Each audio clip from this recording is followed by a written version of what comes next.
Bueno, pues muy buenos días a todos. Muchísimas gracias por atender la convocatoria que hoy, 16 de agosto, hacemos desde el Partido Popular, justo un día antes del primer aniversario de la Constitución de las Cortes. El 17 de agosto del año 2023 se constituían las Cortes en España y desde el Partido Popular esta mañana queremos hacer también un breve balance de lo que ha sido este año.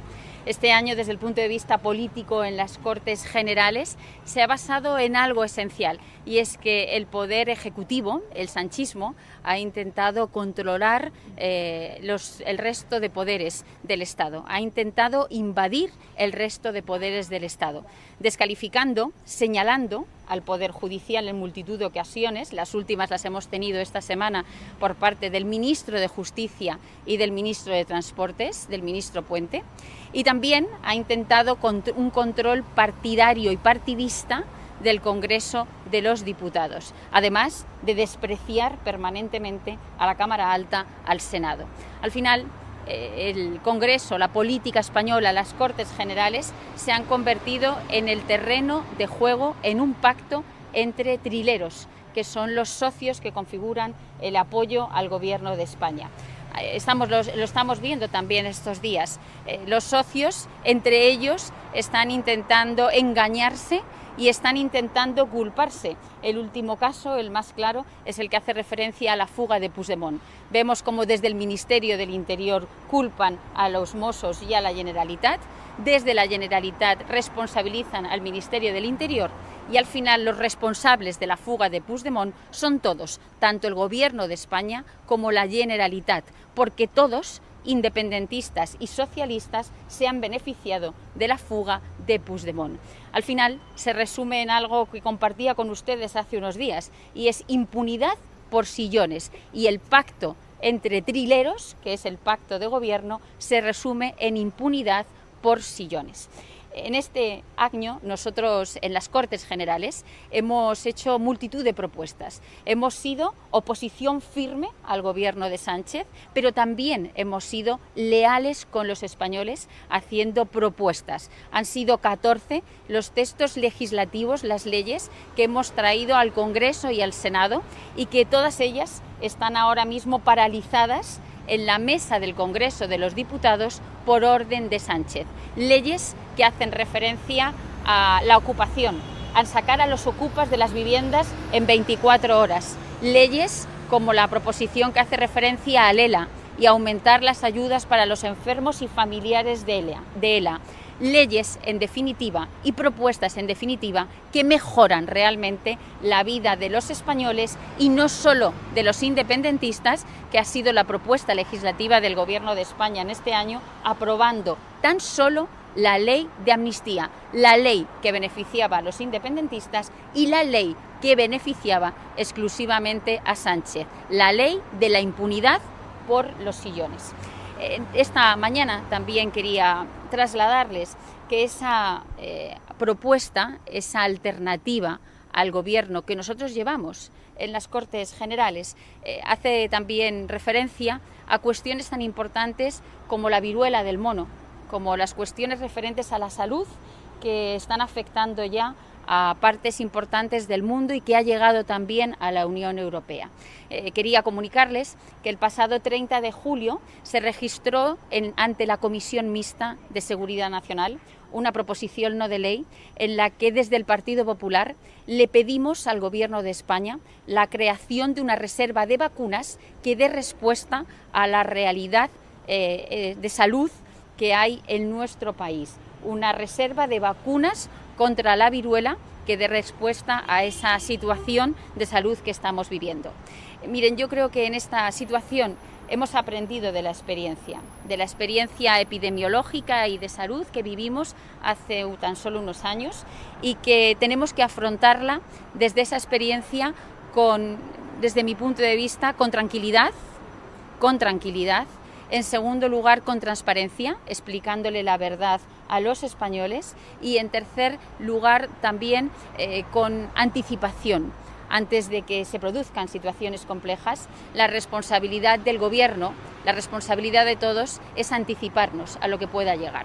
Y nosotros, además de transparencia, tranquilidad y anticipación, queremos hacerlo pidiéndole al Gobierno, en primer lugar, que escuche a las comunidades autónomas, que escuche a los gobiernos autonómicos y que trabaje con ellos ante la llegada o ante la posible llegada de una situación compleja en la materia epidemiológica. Y en segundo lugar, que escuche de verdad a los expertos, a los científicos, a los verdaderos expertos en esta materia. Y en tercer lugar, que asuma sus responsabilidades y que las asuma desde ya. Por eso, en esa proposición no de ley que podemos hacerles llegar después, pedimos 3 cuestiones. La primera de ellas es que se cree esa reserva de vacunas contra la viruela. En este momento en España hay 2 millones de vacunas contra la viruela de segunda generación que están caducadas y que no podrían trasladarse a la población. Solo hay medio millón de ellas que podrían ser utilizadas, por lo tanto es urgente la creación de esa reserva de vacunas y, en segundo lugar, que se trabaje ya con las comunidades autónomas. Hoy escuchábamos al Gobierno de la Comunidad de Madrid pedir reforzar el control en el aeropuerto. Pues reforcemos ya el control en los aeropuertos, reforcemos el control en los puertos, porque eso significa, con tranquilidad, desde la tranquilidad, anticiparnos a las posibles situaciones que podamos vivir. En tercer lugar, este año ha sido no solo propuestas, sino también oposición y control. Y quería trasladarles que esta mañana hemos registrado en el Senado la comparecencia urgente del ministro de Transportes para dar explicaciones sobre la situación que se está viviendo en nuestro país. Muchas de las personas que nos estén escuchando o que nos estén viendo a través de los medios de comunicación habrán vivido retrasos, habrán vivido también situaciones de rotura del aire acondicionado en trenes. No habrán podido conectar con otros trenes o con otros medios de transporte que tenían previsto para continuar sus vacaciones o para volver a su puesto de trabajo, porque los retrasos, las roturas, las incidencias en la red ferroviaria española no han parado desde el comienzo del verano. Nosotros entendemos que la respuesta a esta mala gestión por parte del Gobierno no se da desde el lugar de vacaciones del ministro, sino que hay que darla desde las Cortes Generales. Y por eso esta mañana hemos solicitado la comparecencia urgente del ministro de Transportes para que desde las Cortes Generales explique a todos los españoles qué está haciendo, o lo que es peor, qué no está haciendo para que la red ferroviaria española esté perdiendo la calidad que siempre había tenido. Y termino ya, si me permiten, esta comparecencia con algo que para nosotros es esencial. Mañana 17 de agosto se va a celebrar en todo el mundo la protesta mundial por la verdad de Venezuela. Como saben, desde el Partido Popular hemos venido apoyando a Edmundo González, a María Corina Machado y a todos esos venezolanos que apostaron por el cambio y por la libertad desde antes del 28 de julio, desde antes del día de las elecciones, y también lo estamos haciendo después. Mañana estaremos en las 31 ciudades españolas donde se va a llevar a cabo esa protesta pacífica, esas concentraciones en defensa de la libertad. Desde el Partido Popular vamos a estar presentes en todas ellas, en las 31 ciudades españolas, porque entendemos que todos los venezolanos tienen que sentir el apoyo de aquellos que amamos la libertad, que vamos a seguir pidiendo y exigiendo que se reconozca lo que votaron la mayoría de los venezolanos el pasado 28 de julio y que además aquí en España entendemos que se sientan desprotegidos por parte de nuestro Gobierno. El ministro Álvarez, el otro día en el Senado, en su comparecencia, en lugar de aprovechar esa comparecencia para estar con la mayoría de los venezolanos que habían apostado por el cambio y por la libertad, se mantuvo y utilizó esa comparecencia para defender a Zapatero, no para dar la cara por ese cambio, por esa democracia, por ese apostar por la libertad y por denunciar el fraude electoral que se está produciendo en Venezuela. Nosotros sí que vamos a estar con ellos y entendemos que al final Sánchez y sus ministros no pueden denunciar el fraude electoral porque son el mayor aliado de Maduro en la Unión Europea. Por eso nosotros mañana estaremos aquí en Madrid y estaremos en el resto de ciudades. Por mi parte nada más. Y siguiendo con este tema, con Venezuela, ¿estarían ustedes de acuerdo en la propuesta de Lula y del presidente colombiano Petro de hacer un gobierno de coalición entre el gobierno y la oposición en Venezuela? Le quería preguntar también por la petición del presidente de Ceuta, el señor Vivas. Pide no solo al Gobierno central, también a las comunidades autónomas, ustedes tienen el poder, casi todo el poder territorial, que les ayude porque no tienen más capacidad de acogida para menores migrantes no acompañados. Y también esta mañana el PSOE ha dicho que va a emprender acciones, medidas contra Isabel Díaz Ayuso y también contra la familia de Feijóo. ¿Qué les parece? Pues mire, empezando por la primera de las preguntas que me hacía con respecto a Venezuela, yo creo que aquí lo más importante es algo, es fundamental y esencial, en primer lugar, denunciar el fraude que se ha producido, porque los venezolanos votaron mayoritariamente el pasado 28 de julio, votaron cambio y votaron libertad, y Maduro no ha reconocido ese resultado electoral. En segundo lugar, está utilizando la violencia en las calles de Venezuela.